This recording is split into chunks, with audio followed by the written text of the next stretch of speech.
আমারে যে উহুদের ময়দানে দান দান শহীদ করে রক্তাক্ত করছে, তুমি শোনো নাই? আমি যে 14 দিন পেটে ক্ষুধার তাড়নায় পাথর বাঁধছিলাম উম্মত, তোমার মনে নাই? একবারও শুনো নাই আমার ক্ষুধার কষ্ট, আমার পিঠের ব্যথা, আমার দাঁতের ব্যথা, আমার কাঁধে 2টা কড়া ঢুকে গেছে উম্মত। আমার ঘরে 3 মাস আল্লাহর নবীর স্ত্রী আয়েশা বলছে, আল্লাহর কসম উম্মত, নবীর স্ত্রী বলছে 1 ফোঁটা চুলায় আগুন জ্বলে নাই।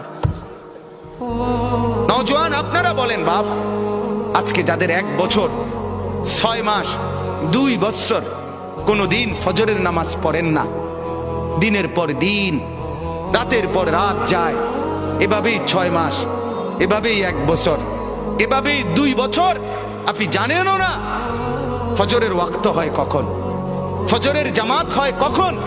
মেরে মুহতারাম, আমার ভাই, আমার